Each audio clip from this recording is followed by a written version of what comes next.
Hey, ¿qué más? ¿Cómo están? Sean bienvenidos a una edición de Gen 10, un podcast diferente hablando de lo mismo.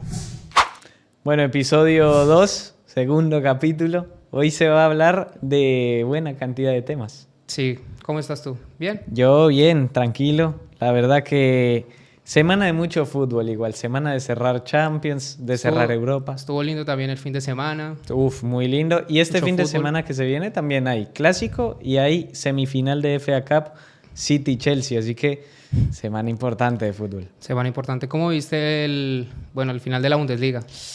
La verdad que lo tenía a doble pantalla. Tenía en un lado el partido del Arsenal y en el otro el del Bayer Leverkusen. Silenciado el del Leverkusen hasta el minuto 77, que dije, listo, ahora cambiamos porque además el Arsenal ya perdía 1-0. Yo tengo que decir que ese día me levanté temprano, hice mi desayuno, Sí, vi a Liverpool, me llevé la decepción de Luchito, bastante. pero después pensé en hacer la doble pantalla, pero no, decidí solamente irme por el Bayern porque pensé que iba a estar más reñido también, no pensé que la verdad iba a resolver tan fácil su partido. Y bueno, a ver la fiesta de lo que fue Leverkusen, qué locura. Sí, a mí me tocó comentar Liverpool, o sea, con una hora de previa. Entonces arranqué a las 9 de la mañana, trasnochado, pero emocionado porque me gusta mucho ver ese cierre de la Premier y además el Liverpool, a ver, para mí era el candidato a levantar esta Premier. Ahora tiene las cosas bastante complicadas y tuvo una semana muy difícil de la que ya vamos hablar porque se tropezó feo en una sola semana. Sí, yo también creía que Liverpool iba a poder alargar esa fortaleza defensiva que había mostrado durante un gran tramo de la temporada. Pero bueno, es que esto es así, 2 partidos te pinchas y la temporada ya parece que se va toda. Lo más parecido al fútbol colombiano. Entonces, también cuando vi que perdió Liverpool, pensé, bueno, vamos a poner todas las fichas en Emery con su Aston Villa. Sí. Y bueno, cumplió la tarea por lo menos. Habrá que ver ahora cuando miremos el calendario de los 3, bueno, cuál puede imponer. Yo creo que en este punto de la temporada ya es mentalidad y físico lo que más se impone, más que el mismo juego. Sí, no, yo creo que sobre todo la mentalidad, porque si hablamos de lo físico, hace un tiempo, hace una semana, Valverde dijo, porque recordemos que en el fin de semana de la final de Copa del Rey, hace una semana, como te digo, un poquito más de una semana en la publicación de este video, Valverde dijo que no se sentían tan cómodos habiendo descansado más de una semana. Ellos compitieron a mitad de semana, fin de semana descansaron y mitad de semana Champions League y llegaban contra el City y él dijo que no se sentían tan cómodos, no se les daba tan natural el movimiento. Y claro, uno desde afuera critica la sobrecarga de partidos, pero desde adentro Valverde te dice que prefiere jugar cada 3 días que descansar una semana. Claro, y por ejemplo le pasó a Liverpool que cuando más lesionados tenía, estaba ganando más. Y ahorita que está recuperando, de nuevo empiezas a ver que, bueno, ha tropezado un poco cuando ha recuperado a muchos jugadores. También, claro, cuando tienes a muchos lesionados mentalmente, tenemos que ganar como sea. Vamos a poner todo el esfuerzo por los que no están, pero claro, cuando ya tienes tantas variantes, metes a uno, metes al otro, ves que no funciona, sacas a Luis Díaz, metes a Diogo Jota otra vez, ves que igual no puede Diogo Jota resolverte el partido, vuelve Alisson y aún así vuelven a marcar. En defensa tienes ya los 2 titulares como son Konate y Van Dijk. Entonces como que la teoría de mientras más piezas tienes, a veces también no se sabe bien para qué lado tiras, si total. Si para los lesionados o si toda la plantilla completa en este tramo de la temporada. Pero bueno, abramos este episodio hablando de lo primero que trajimos a la mesa, que fue el Bayer Leverkusen, que sin duda es el tema del momento. Es campeón de Bundesliga. Creo que es el equipo revelación de la temporada. Sí, sin duda. Y en Alemania, te digo yo, revelación de los últimos 10 años mínimo. Sí, claro. Bueno, recuperan la Bundesliga, un equipo que no sea el Bayern Múnich después de 11 años. La temporada pasada estuvo cerca el Dortmund, pero lo perdió en la última jornada. Así que bueno, y ahorita, a falta de 5 fechas, porque es que no solo es que le ganó al Bayern, es la diferencia con la que le ganó. La diferencia de las formas también, porque recordemos que es campeón invicto tras 29 fechas y aparte de eso en todas las competencias sigue siendo invicto. No es que perdió en otra competencia y en la Bundesliga solo ganó, no. Tiene 43 partidos invicto, 38 victorias y 5 empates. Entonces, añadiendo que Xavi Alonso los tomó cuando estaban en el descenso y en 8 meses lo llevó a Europa League, lo clasificó y hoy lo tiene ganando la Bundesliga en la final de la Copa de Alemania y, bueno, también con posibilidades de ganar la Europa League. No, y a ver, ya después del tropiezo del Liverpool, que va a jugar mañana en la publicación de este video, el Liverpool se tropezó feo con Atalanta. Y lo que decías, llega Xavi Alonso en 2022, estando en descenso, los pone sextos en esa temporada y ahora alcanzó 2 récords en un solo partido, que fue este contra el Werder Bremen, que gana 5-0. Y es que por primera vez en toda la historia un equipo en la Bundesliga sigue invicto en el partido 29. Casi lo alcanza Guardiola en su paso, pero perdió en el partido 29, ya te digo exactamente en qué año. Pero también igualó la racha de 43 partidos invicto, que es el invicto más largo en una misma temporada en todas las competiciones. Claro. Y de hecho... Que lo tenía la Juventus en 2012. Y también, de hecho, en la Bundes no ha habido ningún campeón invicto. Puede ser el primero en la historia. Si no pierden estos partidos que le quedan, que son pocos. Que no tiene pinta de que vaya a perder. Bueno, habrá que ver también, porque claro... lo decían en la transmisión y estaba un poco de acuerdo en que después de ganar obviamente el título, mentalmente te vas a preparar, enfocarte en la Europa League y en la final de la Copa Alemania, entonces no vas a competir de la misma forma, pero pues ir por el récord es algo que obviamente al club y a Xavi le debe importar mucho también, quedar en la historia de la Bundes. Sí, total, no, y justamente... Lo había dicho Xavi el viernes, este partido se jugó un domingo, el viernes él había dicho, primero que prefería ser campeón en el campo porque existía la posibilidad de ser campeón matemático antes de jugarlo, si el Bayern perdía, el Bayern ganó su partido el sábado y llega el Leverkusen al domingo a jugarlo en su cancha en Bay Arena o en Bay Arena y dejó en la banca a Wirtz, que después ingresó, a Frimpong y a Grimaldo, que son 3 de los futbolistas más importantes que tiene el equipo.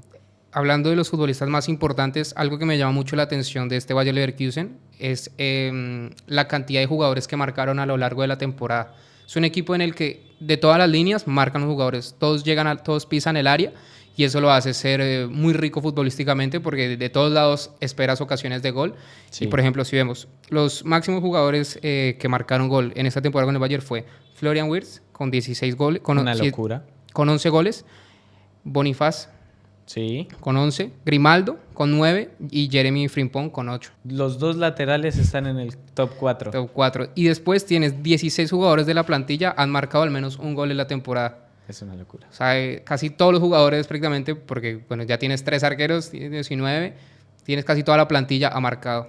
No, y decía Grimaldo en una entrevista con Maldini, un reconocido periodista en el mundo del fútbol, pero bueno, decía que Xavi les da esa libertad porque además el Leverkusen juega con 3 centrales y él como lateral ya no tiene tanto que volver porque además tiene 2 mediocampistas defensivos, juega con doble 5, con 3 centrales, entonces a la hora de defender no tiene la obligación de bajar tanto, eso le da muchísima más creatividad en ataque y eso, bueno, al final para un lateral largo, carrilero, que además tiene tanta calidad técnica como Grimaldo, porque es una locura, Grimaldo hoy por hoy puede ser tranquilamente el mejor lateral izquierdo, el lateral izquierdo más en forma del mundo. Creo que estamos en una época donde del modo laterales se están transformando en uno de los pilares fundamentales de los equipos de élite. Sí. Ves a Liverpool y ves que tiene a un Alexander-Arnold, bueno, ahorita está volviendo de la lesión, pero que es un pilar fundamental. Ves al Manchester City, ves a Walker, ves por el otro lado a Robertson, ves en el Real Madrid, por ejemplo, ves a Carvajal por un lado y a Mendy por el otro. Entonces, y ahorita ves a Grimaldo, por ejemplo, ves cómo los laterales hoy en día cumplen una función muy importante porque te amplían el juego y te generan ocasiones durante todo el partido. Además que cada vez vemos más que se empiezan a meter a los laterales al centro. Claro, eso también. Bueno, eso se vio, que yo recuerde, o por lo menos en los últimos años, se vio por primera vez con Philipp Lahm, que era un 5 lateral, después reencarnó en Kimmich. De hecho, Guardiola lo empezó a poner de 5 y fue el que lo transformó un poco. Bueno, Guardiola se ha caracterizado también mucho por eso, por transformar laterales También tienes a Stones, por ejemplo, que lo ha venido transformando. De central a 5. Central a 5. Entonces, esa transformación es muy interesante. Y bueno, en este Bayer Leverkusen de Xabi Alonso, es ejemplificar todo esto que estamos hablando, de cómo los jugadores se pueden ir cambiando de posición, pero todo teniendo la misma dinámica de juego para, bueno, atacar y poseer la posesión. Pasando a otro tema de este Leverkusen, hay uno de los nuestros. Hay un cafetero, un colombiano, el señor Gustavo Puerta, para mí una de las promesas más grandes que tiene, una de las promesas más prometedoras que tenemos en Colombia y que ya se está desarrollando bien, pero que no tuvo tanta suerte sí, es verdad. En esta primera temporada con el Leverkusen. En esta temporada hay que decir que disputó 10 partidos oficiales. Vi por ahí algunos comentarios en redes que decían, no, pero si es campeón oficial o no, obviamente sí, es campeón oficial, porque bueno, hay otras ligas donde tienes que tener un mínimo de minutos, pero en el caso de la Bundes es campeón y en las fotos oficiales aparece con Ezequiel Palacios, con Grimaldo y con Hincapié. Los hispanohablantes. Claro, hay que decir que en el tuit del Bayern, no sé si viste, pusieron las banderitas, la foto de los 4 y bueno, dejaron por fuera la de Colombia y mucha gente ponía en los comentarios, no, ¿dónde está el colombiano? Claro, lo metieron con Ecuador o qué pasa, la Gran Colombia. Sí, otra vez.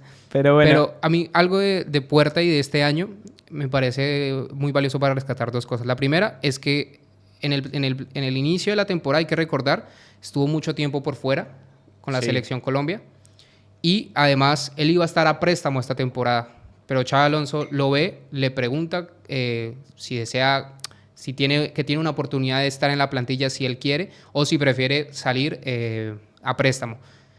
Gustavo Puerta le dice que se quiere quedar, quiere pelear por el puesto y aunque obviamente no ha sido titular por la corta edad que tiene y porque también llegó a un equipo que ya estaba armado, ha aprendido mucho. Y Xabi Alonso en estos días, hace apenas una semana, decía, estamos encantados con su actitud, con sus ganas de mejorar y él desde el principio vio que tenía una oportunidad y peleó por ella y se merece estar donde está.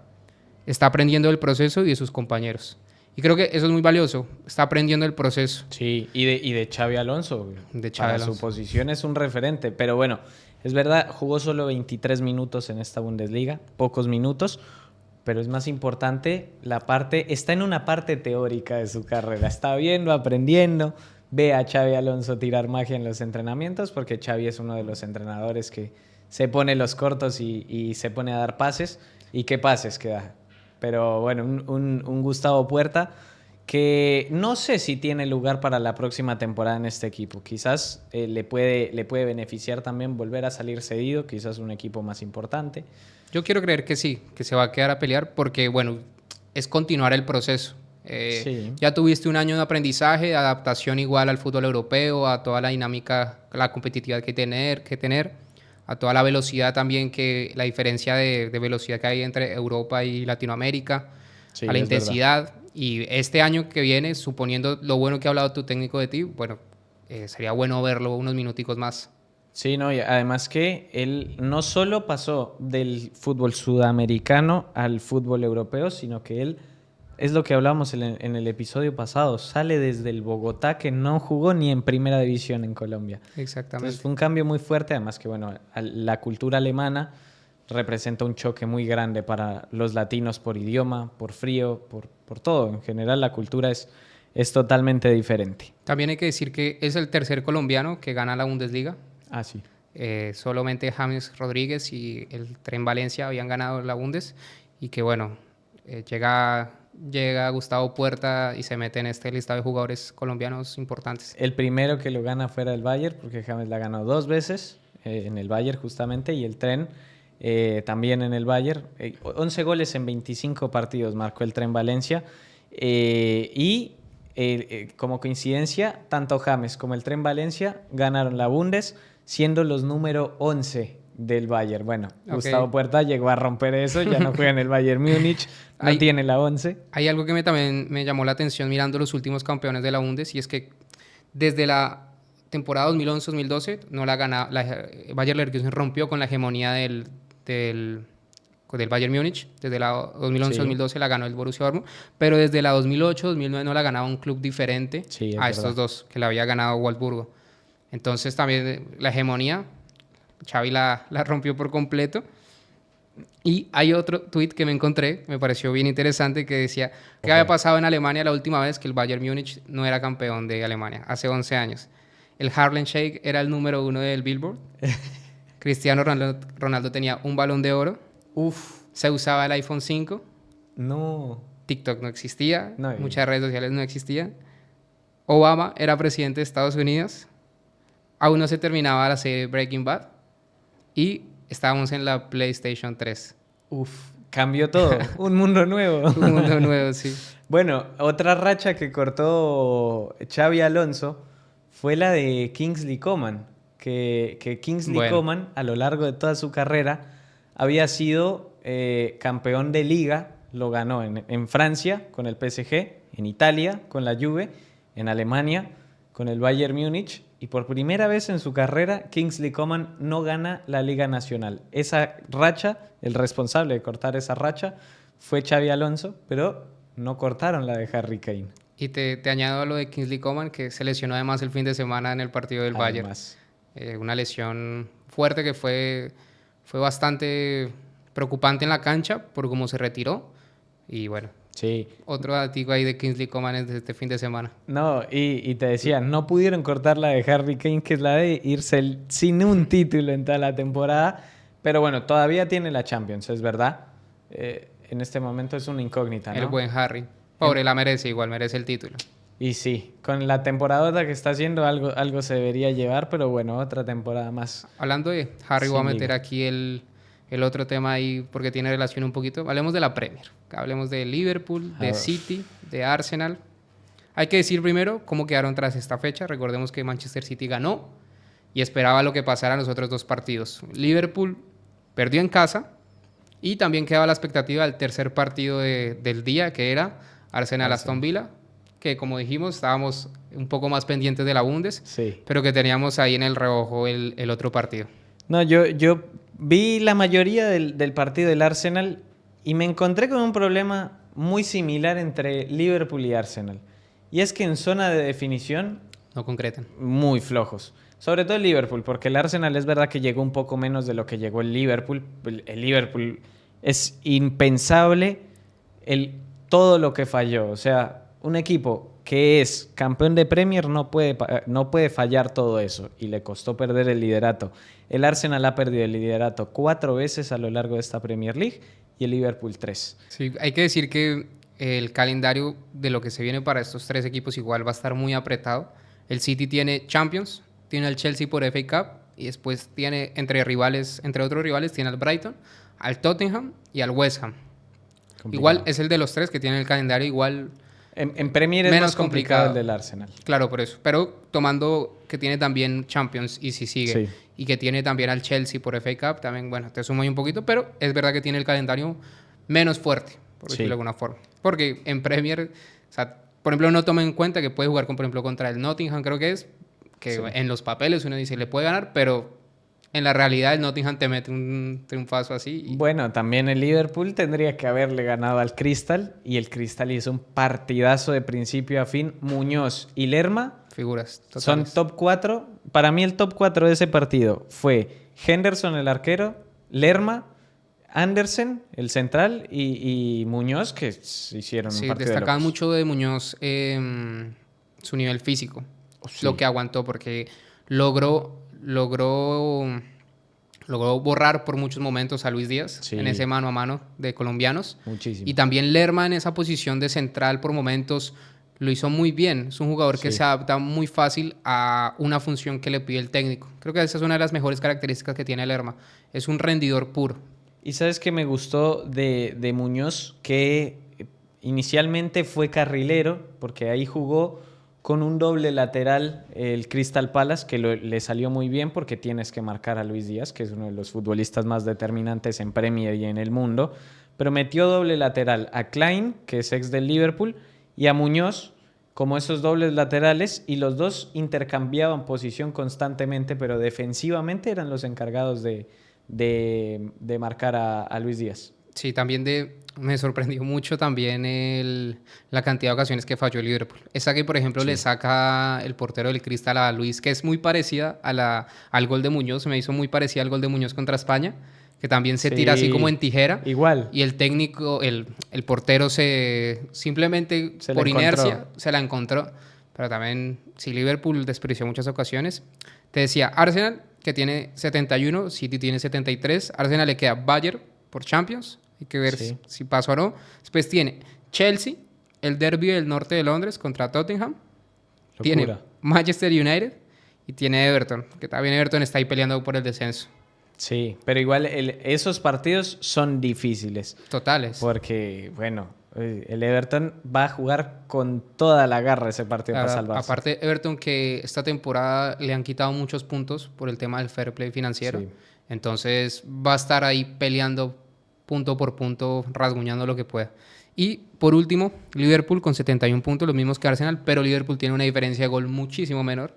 Eso también le perjudica en comparación al Arsenal. A Liverpool le queda, bueno, Atalanta, que hay que ver si remonta, que también ya si remonta o no, ya sabes que te va a generar un desgaste físico. Bastante amplio. También tienes al Everton, al West Ham, al Tottenham y al Aston Villa. Tiene un canete también durísimo.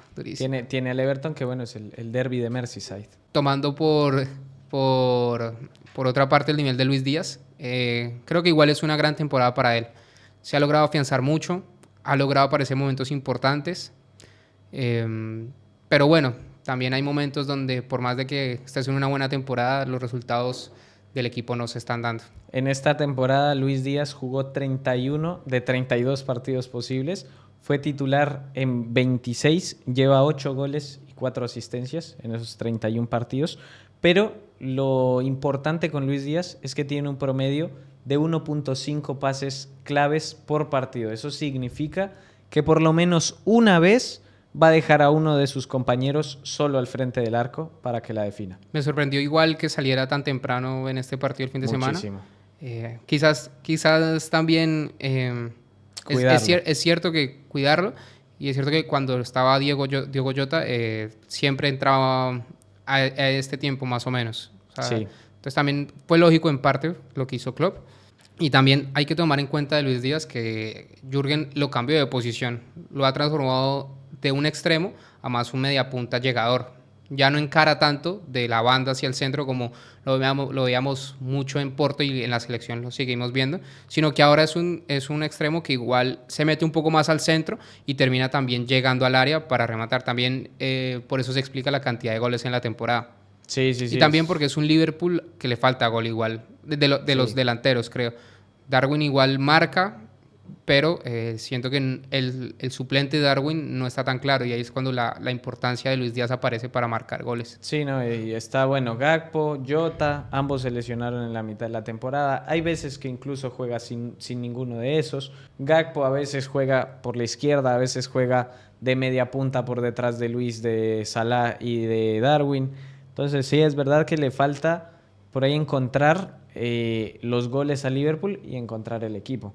Y si te parece, pasamos de una vez, nos quedamos en Inglaterra, hablamos de esa semifinal de la FA Cup entre el City y el Chelsea, pero más que hablar de ese partido, hablar de la situación de los dos equipos, sobre todo la del Chelsea, que está, considero yo que se viene una crisis importante en Londres para el Chelsea, pero son dos equipos que están pasando por una investigación de fair play financiero. Se va a empezar a investigar en octubre y noviembre, pero que incluso se habló de que la sanción puede llegar a expulsarlos de la Premier League, algo que yo no creo que pase, pero en definitiva se viene una sanción muy fuerte para los dos. Sí, hay que decir también que Chelsea desde hace un par de temporadas ha venido gastando mucho dinero, pero no ha sabido reinvertir ese dinero que gasta.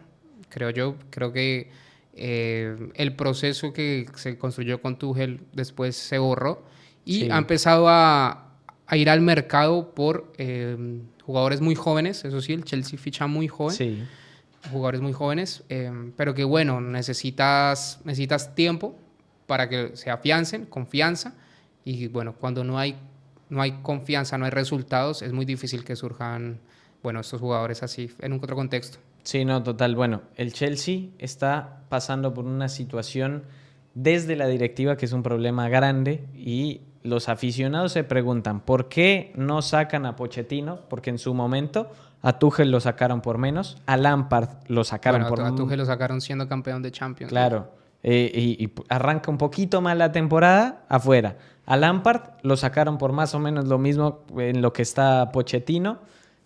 Sacaron a Graham Potter, que lo convirtieron de hecho en el técnico más caro en la historia. Pagaron 20 millones de euros por un técnico. Es una locura, desde Brighton. Y había arrancado mal, chao, se fue. Pero aquí hay un problema grandísimo en el entrenador para el Chelsea.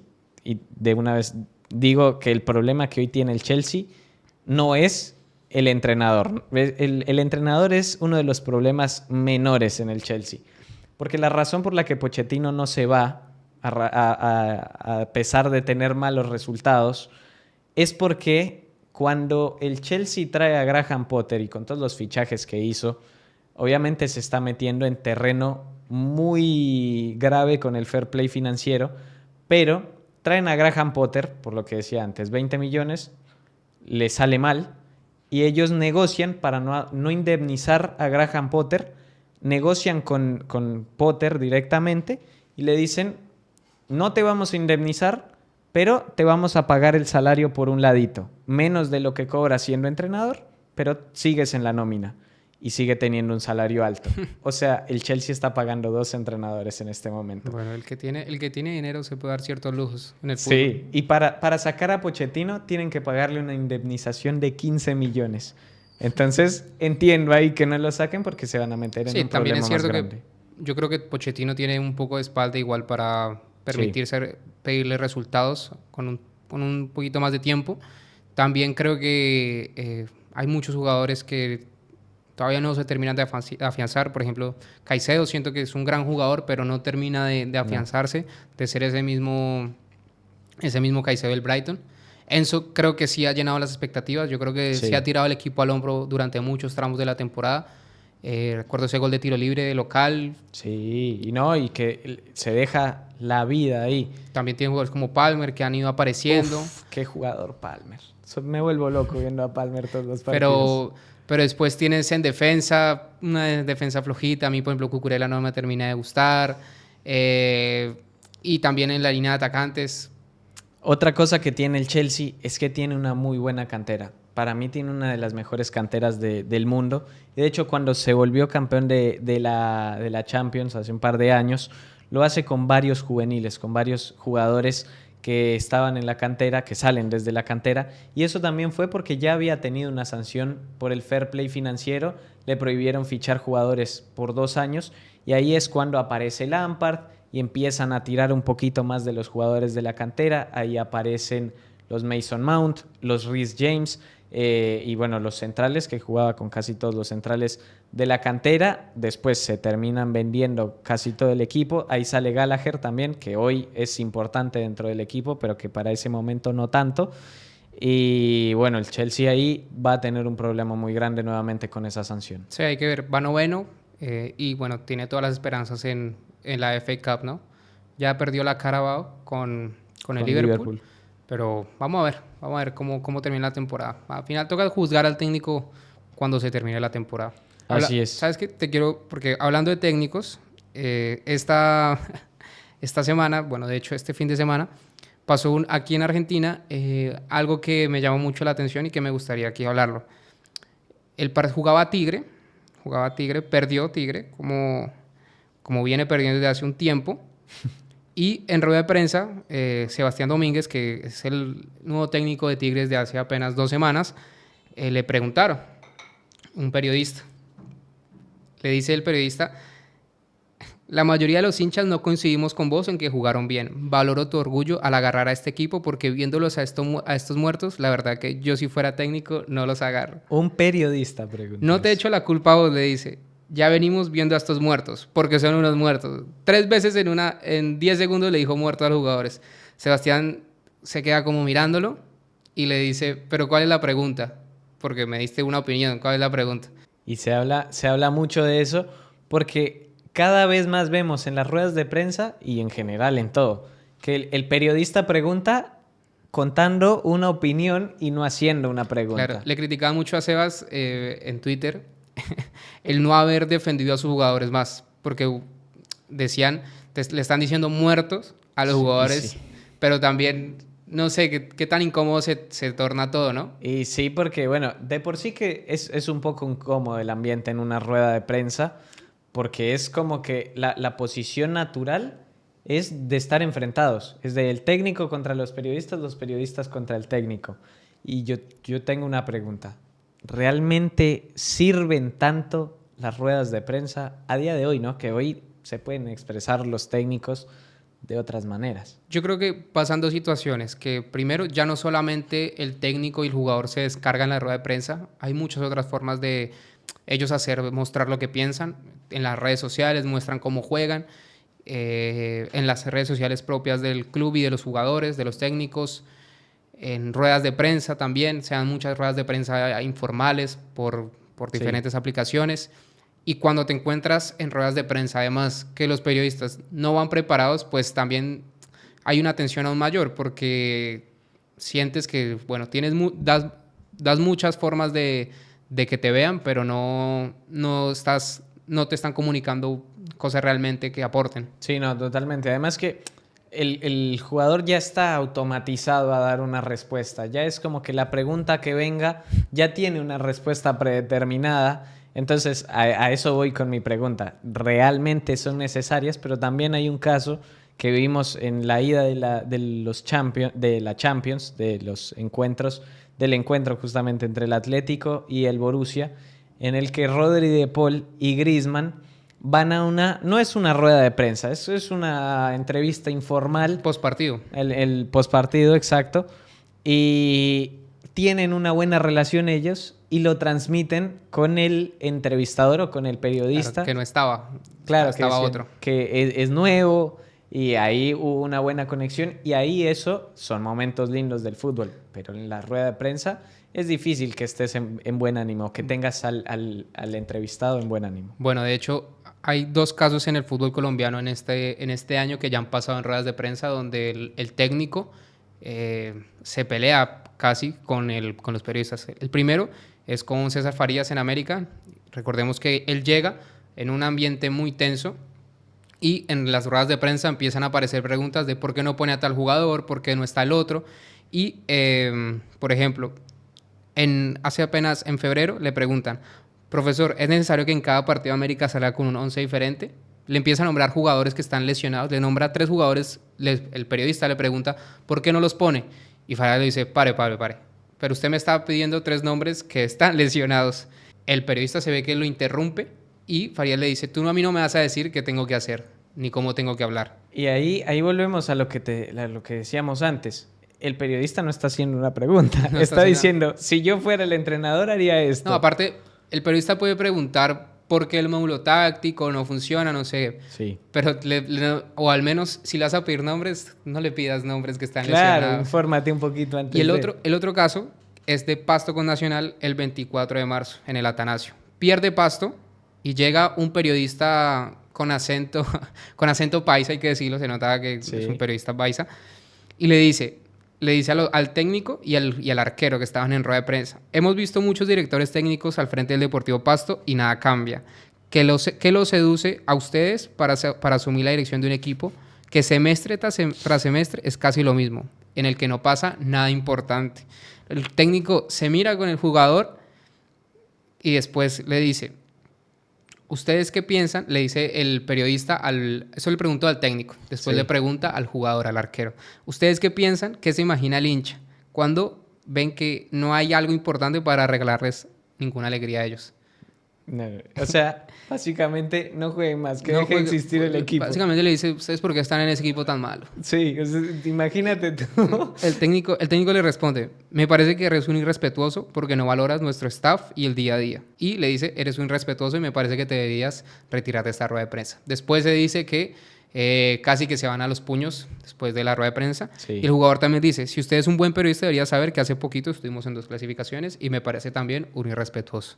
Sí, es verdad. Entonces también ves periodistas que se exceden mucho. ¿Hasta qué punto no tienes que dar tu opinión? Haz una pregunta y ya está. Claro, porque una cosa es yo estar en el sofá de mi casa, una cerveza en la mano y decir, este equipo no gana un partido hace 15 años, es terrible. ¿Qué hacen estos muertos aquí? Y otra cosa es tener un micrófono al frente y decírselo directamente. Eso es no solo una falta de respeto con el que está en el otro lado, sino con la profesión. Sí, sí, sí. No, y aparte, bueno, extrafutbolístico del fútbol colombiano, hemos visto muchas cosas en el último tiempo. Porque sí, bueno, hablamos de los periodistas, pero también podemos hablar, no sé, de las apuestas deportivas y cómo están siendo investigadas en el fútbol colombiano. Complicado. Vemos cómo, por ejemplo, en estos días la Fiscalía entra a investigar, por ejemplo, a varios jugadores de la Unión Magdalena por posible amaño de partidos. De hecho, son 3 los partidos que se están investigando, también, por ejemplo, de Patriotas, donde el presidente mismo dijo que iban a ser investigados esos partidos. Y en Unión Magdalena, por ejemplo, primero saca un comunicado diciendo que efectivamente hay una investigación en curso por amaño de partidos de algunos jugadores. Sí. Después, una radio de la ciudad de Santa Marta filtra los nombres de estos jugadores y Unión Magdalena saca un comunicado diciendo que va a demandar a esta radio por difamación y, bueno, porque no eran los nombres según ellos. Pero ya tienes una investigación en curso y que reafirma que sí se están amañando partidos. Sí. Que además, en la A, yo he visto muchos comentarios donde, bueno, un jugador lanza un penalti al aire, como fue Wilson Morelos el otro día, y ya le están diciendo que es un vendido, dudando del profesionalismo, que eso yo creo que está muy mal. Dudar, yo debo confiar siempre para bien, no para mal. Y porque también las canchas, el jugador, se pueden tirar penaltis. Pero en la B, la cantidad de partidos que nadie ve, que nadie sabe, y de los que en este momento se arregla un gol, una amarilla, es algo que tienen que entrar a investigar. Bueno, de hecho, en Unión Magdalena el fin de semana pasado, la afición tiró billetes al campo de juego como modo de protesta. Sí, la afición es un decir, porque igual también en la B acompañan 200. Sí, bueno. Pero bueno, van. Claro, los pocos o muchos hinchas que hayan También hay que decir que en Santa Marta es una plaza que se ha tornado muy difícil en el último tiempo. Sí. Muchas sanciones, se han metido al campo varias veces, ahora con el equipo. Sí, es verdad. El equipo cambia de técnico constantemente. Y volviendo con lo que decías, en Unión Magdalena se habla de que separaron a esos jugadores involucrados y de hecho despidieron a Daiber José Vega Mejía, el equipo de hecho sacó un comunicado después de eso en el que hablaban de la despedida de él y eso ya te muestra que algo pasó y algo grave está pasando. Sí, creo que lo de las apuestas es algo que no solamente pasa en el fútbol colombiano, aquí en el fútbol argentino también es algo que ha rondado mucho en el último tiempo, en las divisiones más que todo la segunda, tercera división, y ves también en Europa, por ejemplo, ves el caso de Tonali. Sí, ahí traje un ejemplo. No es el de Tonali porque me parecía un poquito mejor desligarme de ese tema. Sí, creo que mejor, ¿no? Pero traigo el caso de Fagioli, Nicolo Fagioli. Son 3 jugadores que fueron investigados por la Fiscalía Italiana y que de hecho son 3 jugadores que estaban convocados con su selección italiana en concentración en eliminatorias de la Euro 2024. Hablamos de Tonali, que también tuvo una causa, Fagiolo y Zaniolo. Nicolo Fagiolo y Nicolo Zaniolo. Y a todos los investigaron por lo mismo, por apuestas deportivas. También hemos visto casos en la Premier League. Todo el tiempo vemos casos de apuestas ilegales en el fútbol. De hecho, estuvo sancionado Ivan Toney, que era goleador en Inglaterra. Estuvo varios partidos, varios meses fuera de las canchas. Pero con Fagioli le terminaron clavando una sanción de 12 meses sin jugar, pero lo mandaron a tratamiento y va a tener que jugar con ese tratamiento y si evoluciona bien, le quitan meses. Puede llegar a tener 7 meses de sanción. Pero a estos 3 jugadores que te menciono, cuando se abrió la investigación de la Fiscalía, entra la Fiscalía a la concentración, se los lleva, los investiga y cierra la Fiscalía diciendo que este es solo el inicio de una investigación grande que van a ver. Sí, la verdad que las apuestas es algo que se está expandiendo mucho en el fútbol y que, bueno, habrá que ponerle el ojo porque te puede contaminar todo el espectáculo, te lo contamina y te lo daña. No, y además, a ver, saliéndonos un poquito de los casos de los jugadores, yo no puedo entender por qué hay casas de apuestas que ponen su nombre en la camiseta del equipo. Para mí eso debería ser algo que se prohíbe porque para mí no tiene sentido. A mí me cuesta aún más entender que esté en el nombre de la liga. O sea, también. Que el nombre de la liga sea una casa de apuestas ya te abre la puerta a un mundo de posibilidades. Es que es como si una empresa de cervezas, una cervecera, patrocinara una reunión de alcohólicos anónimos. No tiene sentido. Sí. Habrá que ver eso. El fútbol, muchas cosas por cambiar. Pero bueno, ya para ir cerrando, hablemos un poco del clásico que se viene, que es el gran atractivo de este fin de semana en la Liga Española, porque bueno, primero, segundo, perdió el Girona todas sus posibilidades de ser campeón. No matemáticamente, todavía puede alcanzar al Real Madrid, pero el Barça ya le ganó el puesto al Girona, se mete segundo, va a tener que ganarle al Real Madrid si quiere seguir con esperanzas de pelear. Y además, ahora lo mencionamos, Karol G va a estar presente en ese partido en las camisetas de los culés. Se va a pelear la liga entre el Real Madrid y el Fútbol Club Barcelona para sorpresa de todos. Sí, además empezó re mal el Barça. Sí, pero sí, lo de Karol G me llamó mucho la atención. Recordemos que ya han aparecido artistas como Drake, la Rosalía, los Rolling Stones, y bueno, ahora la colombiana va a hacer presencia en la camiseta del Barça. A mí estas cosas me gustan mucho porque, bueno, Spotify en el acuerdo puso que los artistas con más reproducciones van a llegar a los clásicos con sus logos acá. Ya fue Rosalía, fue Drake y fueron los Rolling Stones. A mí personalmente, la de los Rolling Stones fue la que más me gustó. Sí, la lengua ahí en la mitad se veía hermosa. Sí, además que estuvieron presentes en la... También, bueno, Karol G quizás esté ahí presente, vamos a ver si está ahí. Pero también económicamente fue un gran alivio para el club contar con este apoyo de Spotify. Leía que el Barça recibirá 20 millones por los primeros 4 años por llamar al estadio Spotify Camp Nou, o sea, y 160 los siguientes años, los siguientes 8 años, o sea, 20 por año. Y en la camiseta va a recibir 60 millones por año por llevar el logo en la parte frontal. Va a recibir un total de 435 millones por, utilizar los logos de Spotify en los entrenamientos, en el estadio, en el masculino y femenino. Sí, y hay mucha gente que dice que el Barça hipotecó su futuro en el acuerdo con Spotify. No entra dentro de eso porque el acuerdo con Spotify es un acuerdo que haría cualquier otro club. El problema con el Barça fue que hipotecó, entre comillas, los derechos televisivos. Ese es el principal problema del Barça, que no es tanto un problema, es ceder derechos por muchos años, pero tener liquidez financiera a día de hoy, que es algo que el Barça no tenía para nada. Pero bueno, va a ser lindo ver ahí a la bichota en el Camp Nou con el Barça. Bueno, Fade ya se puso esa camiseta en otro... Se la puso en Coachella, de hecho. Sí, y se ve bien, me gustó. Me gustó el corazón parejas, de espinas. Entre parejas se apoya. Sí, claro. Y qué pareja, ¿no? Lo más colombiano, lo más paisa que puede tener el país. Sí. Pero bueno, ese fue todo el episodio, segundo episodio. Espero que les haya gustado y nos vemos en una semana. Dale, suscríbanse, denle like y bueno, nos estaremos aquí viendo la próxima semana con una invitada o un invitado especial. Un abrazo. Así es, se vienen cositas. Chao. Recuerden que nos pueden seguir en Instagram, TikTok, YouTube y próximamente escucharán estos episodios en Spotify.